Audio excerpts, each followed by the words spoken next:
Ya está. Muy bien. Ok, ¿empezamos? Empezamos.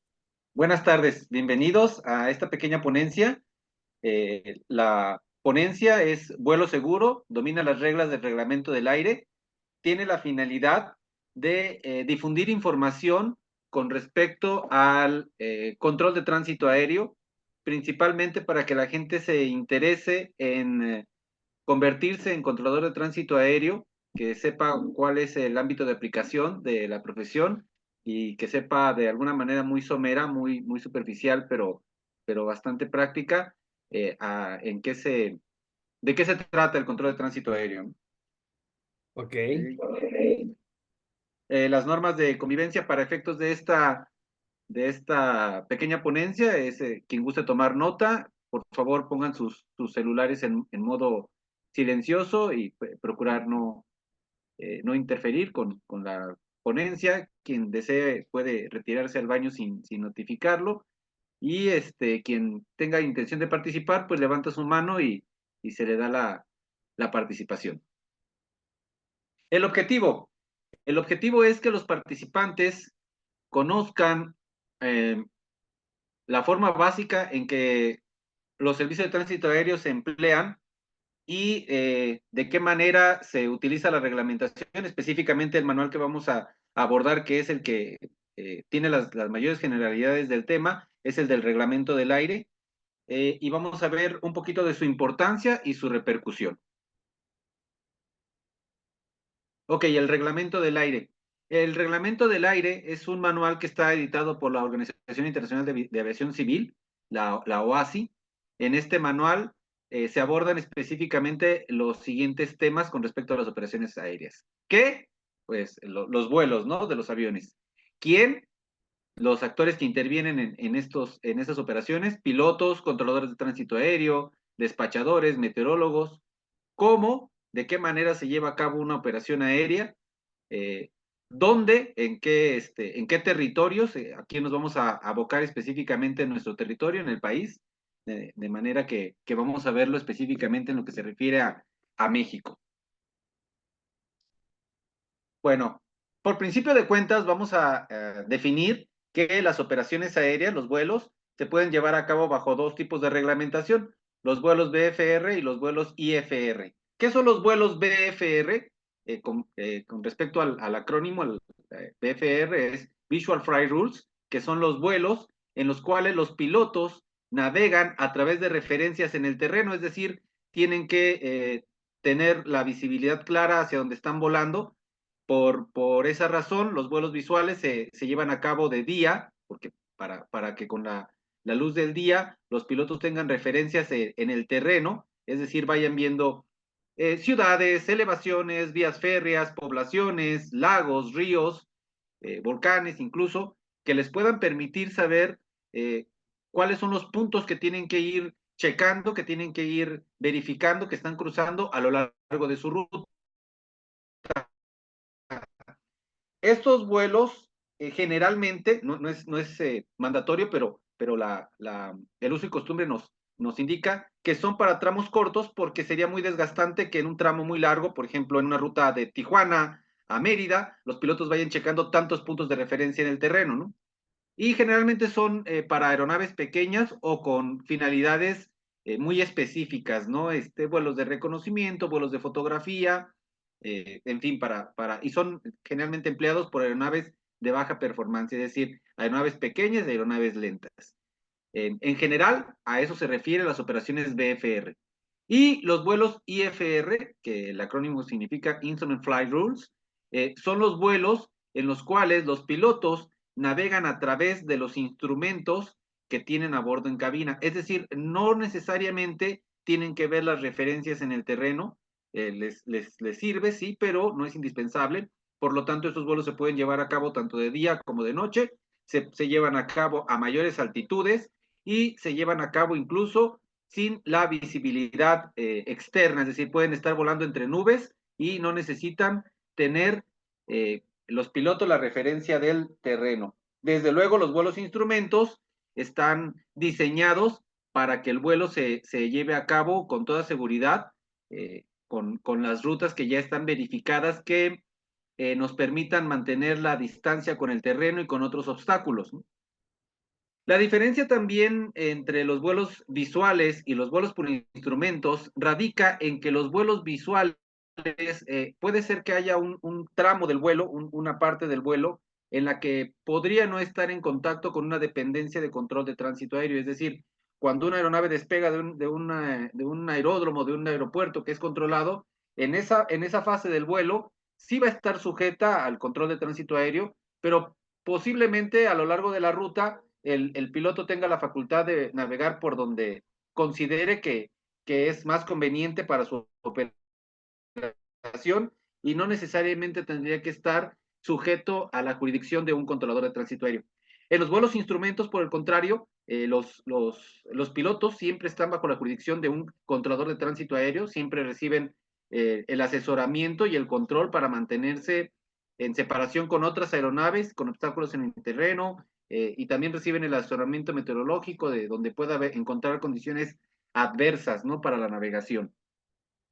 ¿Hasta aquí hay alguna duda con respecto a la diferencia entre vuelos visuales y vuelos instrumentos, que es básicamente cómo se llevan a cabo las operaciones? No, por mi Ok. cuenta, ¿no?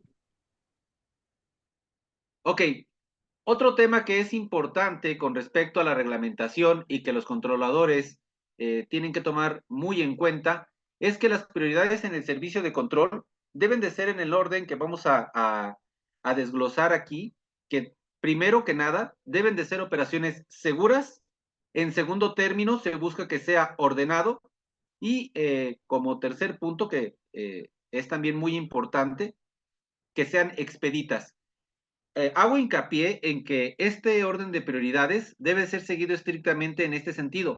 Primero y primordialmente, las operaciones deben de ser seguras. Se debe de garantizar la seguridad de las aeronaves. De toda operación aérea, se debe de buscar que se garantice su seguridad para que no tenga ningún conflicto o ningún posible conato de accidente, ¿no? Ya sea contra otras aeronaves o contra obstáculos en el terreno.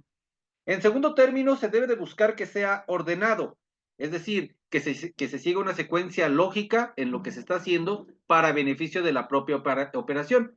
Entendamos que a lo largo y ancho del país, muchos aeropuertos tienen operaciones continuamente y eso genera que deba de haber un flujo constante de aeronaves y que estas aeronaves puedan obtener el mejor beneficio en su desempeño. Es decir, si nosotros tenemos una aeronave de muy baja performance, de muy bajo desempeño, como podría ser una avionetita, un Cessnita, que es, sobre todo se utilizan para adiestramiento, pero que son lentos, y tenemos una aeronave grande, un avión comercial de aerolínea que está por despegar.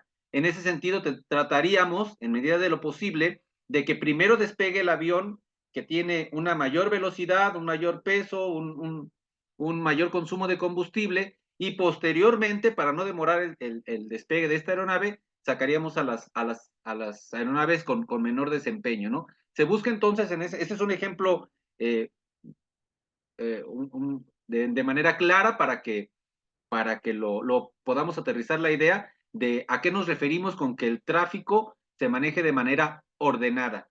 Y por último, procuramos que sea expedito, es decir, las operaciones aeronáuticas se tienen que llevar de manera en que se le genere la menor cantidad de demora a todos los vuelos, a todas las operaciones, tanto de despegue como de aterrizaje, y a lo largo de la ruta buscar que estas aeronaves transiten en el espacio aéreo sin tener que sufrir demoras, ya sea por condiciones meteorológicas o por saturación del espacio aéreo. El trabajo de los controladores de tránsito aéreo básicamente obedece a esta premisa de ser seguro, ordenado y expedito. Por eso es tan importante que los controladores de tránsito aéreo conozcan a detalle la reglamentación que la propia industria y las autoridades aeronáuticas marcan como base para llevar a cabo estas operaciones. En ese sentido, la intención de esta plática es que las personas que tengan el bachillerato terminado y les interese la industria aeronáutica, conozcan un poco de lo que hacen los controladores de tránsito aéreo y cómo se desempeñan. En nuestra siguiente diapositiva vamos a ver qué tipos de servicio se llevan a cabo en las diferentes dependencias. Básicamente hay 3 dependencias o 3 instalaciones en las cuales se prestan los servicios de tránsito aéreo. La primera y la más común que la gran mayoría de la población conoce es las torres de control que están situadas en los aeropuertos. Y aquí me gustaría hacerle una pregunta a la audiencia. ¿Por qué consideran que las torres de control son edificaciones altas? ¿Por qué precisamente tiene que ser una torre y no necesariamente puede ser una oficina o una instalación que esté a nivel del suelo? ¿Alguien le gustaría responder eso?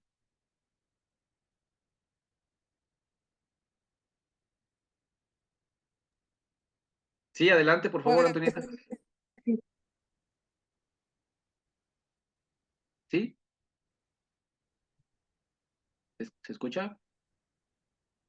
Creo que está cerrado el micrófono. No se escucha. Adelante, Antonieta. sí. Creo que tiene cerrado su Bueno, micrófono. Marta, creo que ya abrió su micrófono. O Marta, por favor.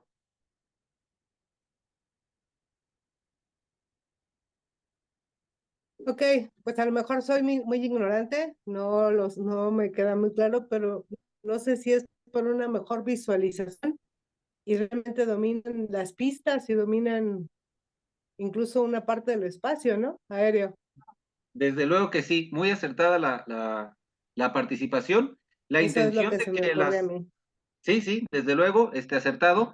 La intención de que el servicio se proporcione desde una torre es precisamente para tener el panorama amplio, tener a la vista las aeronaves que están evolucionando en el aeródromo, en el aeropuerto de referencia, en donde está instalada, y poder proporcionar en ese sentido instrucciones con seguridad y con apego a la reglamentación, poder dar las separaciones correspondientes y en todo momento tener a la vista a las aeronaves que están ya congregándose en un espacio tan reducido como es el de un aeropuerto, ¿no? A lo largo de las rutas se emplean otro tipo de métodos para mantener a las aeronaves seguras y separadas, pero la intención de que el servicio se proporcione desde una torre y que eso es estandarizado a nivel mundial, finalmente es esa, ¿no? Tener a la vista las aeronaves que están evolucionando tanto en pistas como en calles de rodaje, en plataformas y en las inmediaciones de los aeropuertos, es decir, en el aire, pero ya próximas a, a llegar al aeropuerto, o las que van a despegar, vigilarlas a lo largo de su despegue. Esa es la razón por la cual el servicio de control en el aeropuerto se facilita desde una torre en lo que se refiere al servicio de torre o de aeródromo, que también se le conoce como servicio de aeródromo. La segunda dependencia que vamos a ver aquí se le llama APP, que es las siglas de aproximación. El servicio de aproximación se encarga básicamente de encauzar a todas las aeronaves que van a aterrizar en un aeropuerto desde aproximadamente 50 millas de su jurisdicción para darles una secuencia lógica y ordenada y llevarlas hacia la pista que esté en uso en ese momento en el aeropuerto. Y asimismo, las aeronaves que están despegando y que torre de control ya no requiere para su separación, se las entrega al servicio de aproximación y el servicio de aproximación lo que hace es que le va a dar la separación con las aeronaves que vienen en las secuencias de llegada para que puedan llegar al nivel de vuelo, es decir, a la altitud a la que van a volar a lo largo de su ruta y se las entregue posteriormente al centro de control. Entonces, este servicio se llama así, aproximación, precisamente porque se presta se proporciona dentro de las 50 millas alrededor de los aeropuertos.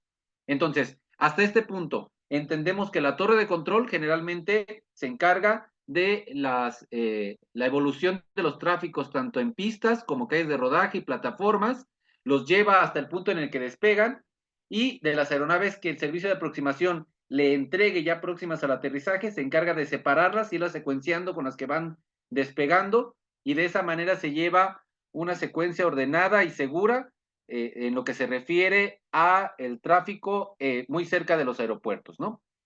El último servicio que vamos a abordar aquí es el del servicio de control de área, el ACC.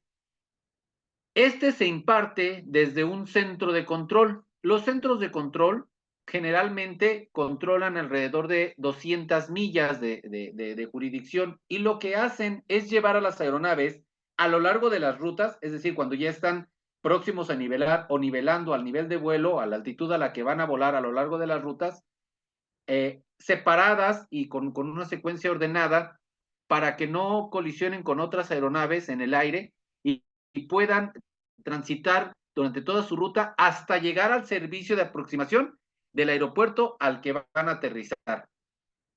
En México existen 4 centros de control.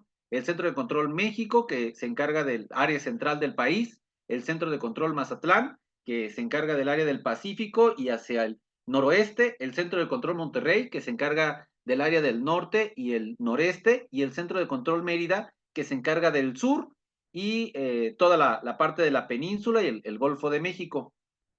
Esos son los 4 centros de control. Esos centros de control están adscritos a los aeropuertos del propio nombre de referencia.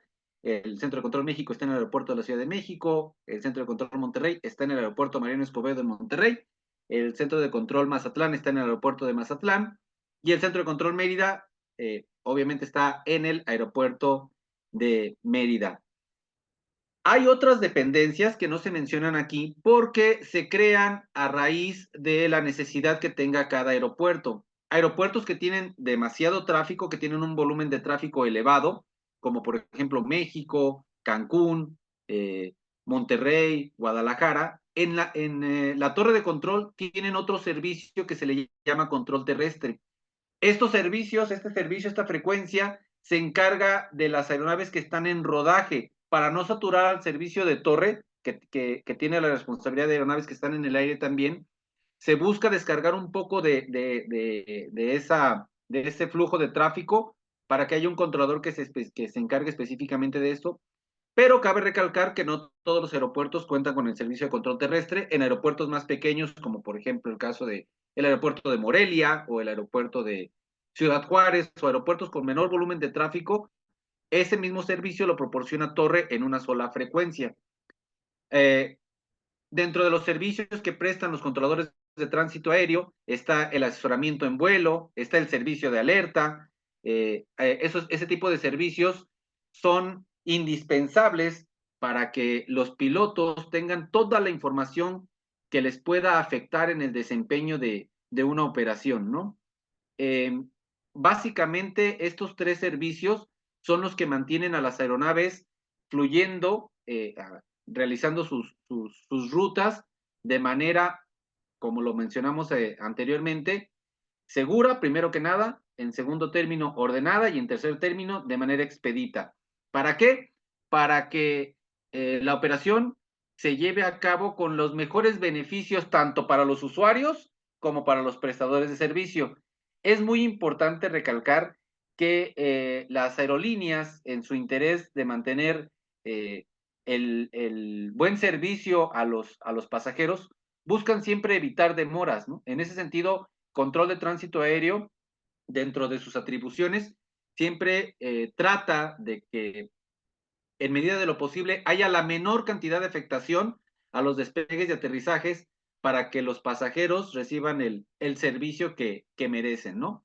Sin embargo, la prioridad siempre va a ser la seguridad. Si por alguna razón se considera que las condiciones meteorológicas no son propicias para realizar el vuelo, que son parámetros que tenemos bien definidos, de mínimos de operación para cada tipo de vuelo, y esos parámetros no se cumplen, se va a generar una demora, ¿no? Pero todo es en pro de la propia seguridad. Todos hemos, creo que, padecido en alguna ocasión que tenemos un vuelo para trasladarnos a otra región del país o a otro país incluso, y por alguna razón se demoran los vuelos, ¿no? En algunas ocasiones sí es atribuible a tránsito aéreo, en algunas ocasiones es atribuible a la meteorología, a, no sé, condiciones de la propia aerolínea, pero todo lo que conlleva la reglamentación está diseñado para que las operaciones aéreas se hagan con seguridad. Un dato que me gustaría recalcar y que me gustaría que tomaran en cuenta es que el transporte aéreo en estadística es 300 veces, las operaciones aéreas son 300% más seguro que cualquier otro tipo de transportación, ya sea marítima, férrea, terrestre o de cualquier otro índole. Por lo tanto, en la industria aeronáutica se invierte mucho tiempo y mucho esfuerzo en capacitar a los actores que intervienen en estas operaciones, ¿no? En el caso de los controladores de tránsito aéreo, pues nuestra capacitación es extenuante, lleva un proceso de teoría y también lleva un proceso de prácticas en vivo que nos lleva a certificar controladores de tránsito aéreo que tengan realmente la capacidad de ejercer esta función. ¿Por qué es tan importante esto? Porque los controladores de tránsito aéreo deben de tomar decisiones en poco tiempo con a veces muy poca información, ¿no? Atender a veces emergencias, a veces cambios en la meteorología, cuando cambia el viento, cuando cambian las condiciones de visibilidad, cuando resulta un imprevisto en alguna pista. Son profesionales de la industria aeronáutica que deben de tener la capacidad de manejar y reaccionar en poco tiempo ante circunstancias que pueden ser adversas y que pueden poner en riesgo principalmente la vida de los ocupantes de una aeronave, pero no menos importante, la integridad tanto de las instalaciones como de la propia aeronave, y sabemos que las aeronaves son aparatos, son medios de transporte muy caros, ¿no? Entonces, por eso es prudente recalcar que la capacitación de los controladores de tránsito aéreo debe de ser muy observada y es apegada a la reglamentación internacional. ¿Hasta aquí hay alguna duda con respecto a lo que estamos comentando? Ok. Bueno, si no tenemos más dudas, me gustaría invitarlos a que siguieran las convocatorias que hay para los cursos formativos de control de tránsito aéreo, y quien esté interesado, solamente se requiere tener el bachillerato terminado en el área de físico-matemático y tener un porcentaje de comprensión y producción del idioma inglés del 90% para poder desempeñarnos, y que sepan que es una carrera que da muchas satisfacciones y que es de suma importancia tanto para la economía de los países como para, como, como para la propia industria aeronáutica, ¿no? Los controladores de tránsito aéreo son muy indispensables y es cuanto lo que les quería exponer. Muy bien, déjame detener grabación.